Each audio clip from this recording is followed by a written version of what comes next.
माता की जय। वंदे वंदे मातरम वंदे मातरम। शिक्षा मित्र एकता, शिक्षा मित्र एकता, जिंदाबाद शिक्षा मित्र एकता। जिंदाबाद जिंदाबाद। साथियों, आज 27 मई से शुरू हुए इस शांतिपूर्ण धरने का आज 14वां दिवस है।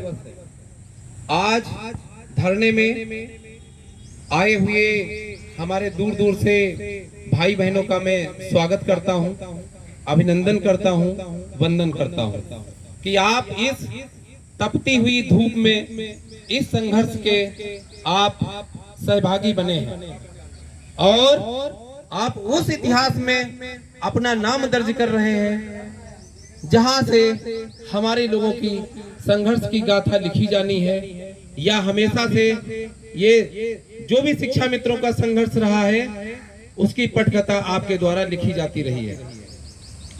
साथियों, आज इस धरने के 14वें दिवस, आज 9 जून है और जैसा कि मैंने सुबह पोस्ट भी किया था कि 11 तारीख से 11 जून से आपके इसी इको गार्डन पार्क में बड़े कार्यक्रम होने, क्योंकि आपका जो ये कार्यक्रम चल रहा है 27 मई से चल रहा है। इस समय समर कैंप भी चल रहा था।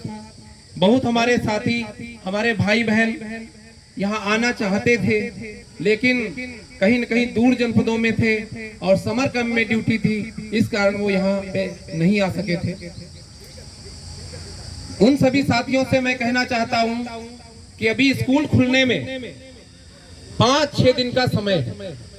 कल 10 तारीख को भी धरना जारी रहेगा।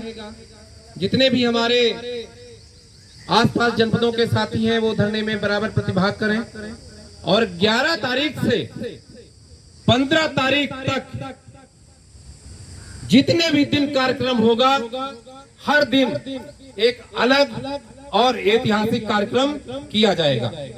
जैसे आपने अभी तक चाहे वो 27 मई का कार्यक्रम रहा हो, चाहे 2 जून की रोटी रही हो, चाहे 5 जून को माननीय मुख्यमंत्री जी के जन्म दिवस तथा वृक्षारोपण कार्यक्रम रहा हो, आपकी इन बातों को भारतवर्ष,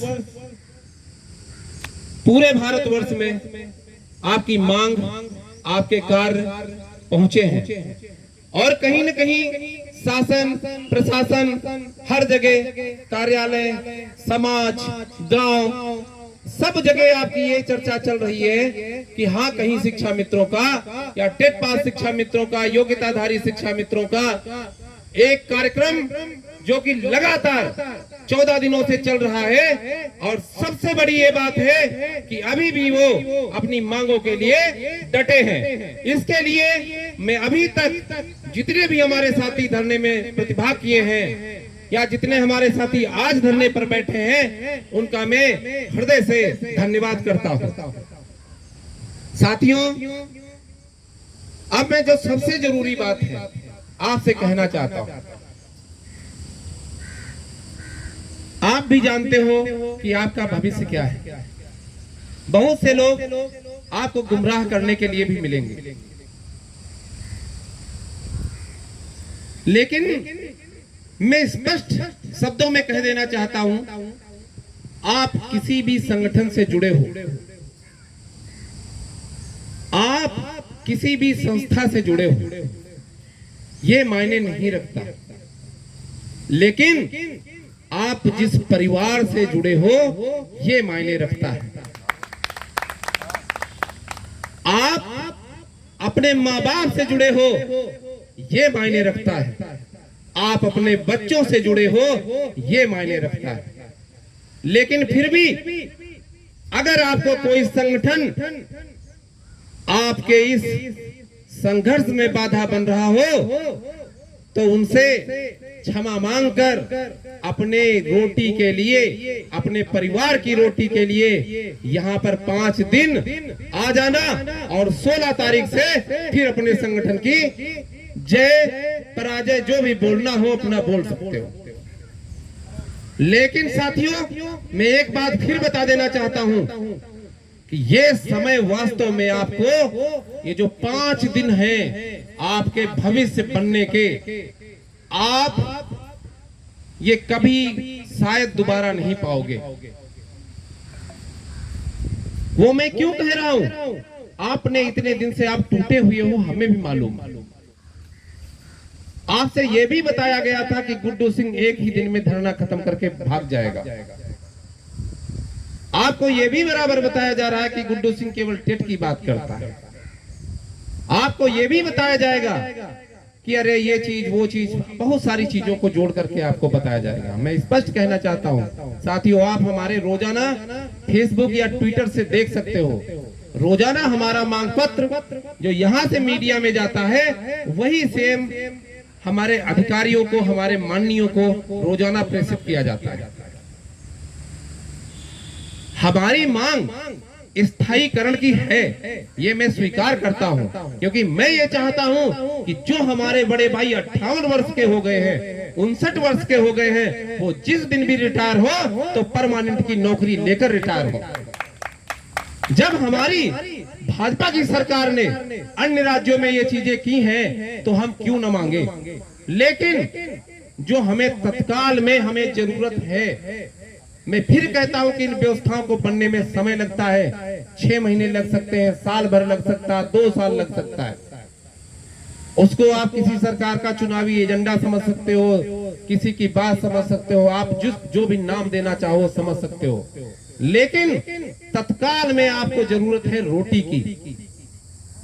और उन अधिकारियों से, उन मंत्रियों से या जो भी हमारे आला अधिकारी हमारे ऊपर हैं, उनसे भी हम जब संकल्प अपने कार्य का ले सकते हैं, ईमानदारी से अपने बच्चों को निपुण करने का ले सकते हैं, तो क्या हम अपने बच्चों को संरक्षित सुरक्षित करने का अधिकार या संकल्प उन अधिकारियों से या अपने जो हमारे संबंधित मंत्री हैं, क्या हम उनसे नहीं ले सकते? उसी चीजों को लेने के लिए हम लोग बैठे हैं। आप कैसे आते हो ये मुझे नहीं पता। आप ट्रेन से आओ, चाहे आप बस से आओ, हमेशा आप आए हो, बस बुक करके आए हो। एक बार अभी तक आप सभी के धरनों में आए हो, लेकिन आज आप अपने लिए अपने धरने में आपको आना होगा। यहां पर कोई नेता का धरना नहीं है, ये आपकी स्वयं की खुद की लड़ाई है, जिसकी गूंज आज पूरे भारतवर्ष में गूंज रही है। ये आपको समझना होगा और साथियों दिग्भ्रमित ना हो। और मैं एक बात और कहना चाहता हूं, कुछ हमारे साथी ये जो इस तपोभूमि में 27 तारीख से यहाँ पे तप किया जा रहा है, यहाँ पे चेहरे झुलसाए जा रहे हैं, यहाँ पर भूख प्यास बैठ करके उस तप को किया जा रहा है ताकि हमारे माननीय मुख्यमंत्री जी प्रसन्न हो। जो भी यहाँ तक अभी तक कार्य किया गया है वो सब संवैधानिक ढंग से किया गया है। हम भी चाहते तो एक दिन को पूरे प्रदेश से लोगों को बुला लेते और निदेशालय पर हो हल्ला करके एक ही दिन में हम लोग चले जाते। साथियों में यहाँ पर जो भी आए, मैं उदाहरण के साथ बताना चाहता हूँ। यहाँ पर एक एकल व्यक्ति का धरना चल रहा है, वो एक सरदार जी हैं वहां पर बैठे हैं, वो एकल व्यक्ति का उनका धरना है।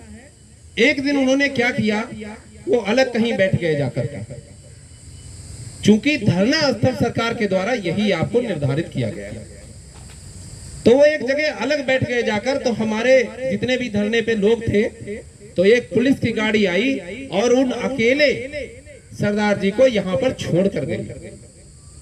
अब आप सोचो, जो भी संवैधानिक चीजें हैं, आप अगर इस तप में विघ्न बाधा डालने का काम करोगे तो आपको इतिहास कभी माफ नहीं करेगा। आप खूब नेता बन लेना, जितनी भी नेतागिरी करनी होगी, मुझे किसी से कोई देशभाव नहीं है, क्योंकि मैं जानता हूं कि आप क्या हो। आप कभी अगर महानिदेशक से ही जिसे मिले होते, आप कभी सचिवालय जाकर प्रमुख सचिव बेसिक से ही मिले होते, आप कभी बेसिक शिक्षा अधिकारी जी से ही मिले होते, तो शायद आपको आज पता होता कि वास्तव में जो यहाँ पे ये गुड्डू सिंह बैठा है या हमारे साथी बैठे हैं, ये किस लिए बैठे हैं। आप अभी इस चीज से अनजान हो और आप हमारे भोले भाले शिक्षा मित्र साथियों को गुमराह करने का काम मत करो, क्योंकि वो इतिहास का बदनुमा दाग मत बनो। इस तपस्या में ऐसा व्यवधान कभी मत उत्पन्न करना कि हमारी लोगों की जो तप किया गया है, ये जो आंसू गिरे हैं बहनों के, ये जो हमारे भाइयों के आंसू गिरे हैं, ये ऐसे ही नहीं गिरे हैं। पूरा समय मिलेगा आपको नेतागिरी करने का, लेकिन किसी भी कार्य में विघ्न बाधा मत डालो। आपको हाथ जोड़कर विनम्र निवेदन, इससे ज्यादा मैं कुछ नहीं कहूंगा, क्योंकि जो इज्जत शासन प्रशासन में आज पहली बार इस 2 जून की रोटी के जो विशाल कार्यक्रम के बाद, जहां भारतवर्ष पक्ष विपक्ष जहां पर भी आपकी जब बातें उठने लगी, आज आपकी बात हर जगह चर्चा में है, तब भी आज आपका धरना पूरी तरह से शांति पूर्ण ढंग से चल रहा है। और ये हर में पेपर, हर मीडिया इसी बात को कह रहा है। कहीं पेपर में ये 2 लाइनें न लिखी जाएं कि वहां पर कुछ लोगों के द्वारा ऐसा किया गया। एकता में रहिए, कुछ पा लीजिए, इसके बाद खूब नेतागिरी करना, शौक से करना।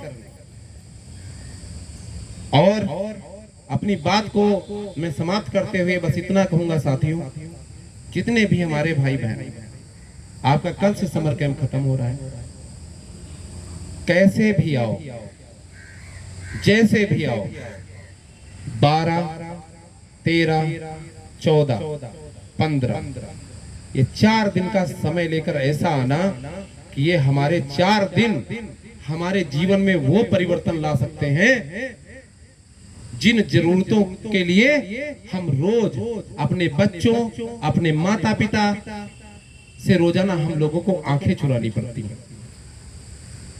उनके आंखों में नजर से नजर हम डालकर देख नहीं पाते हैं, क्योंकि जरूरत तो दिखती है उनकी हमको कि इनको ये जरूरत है, लेकिन जो उसको पूरा करने की हमें क्षमता नहीं। अगर चाहते हो कि कुछ बदले, अगर चाहते हो कि अब तक जो ना हुआ है वो हो, तो साथियों आप आज ही अपने परिवार के साथ एक बार बैठना, अपने बच्चों की तरफ देखना, अपने माता पिता की तरफ देखना, आंखों में आंखें डालकर देखना, क्या आपको वास्तव में इस मान सम्मान की, इस रोटी की लड़ाई की जरूरत है। और आपका भाई आज 14 दिन से यहाँ पर अपने भाई बहनों के साथ बैठकर अपने लिए, आपके लिए तपस्या कर रहा है। इसी के साथ मैं अपनी वाणी को विराम देता हूँ। भारत माता की, भारत माता की, भारत माता की।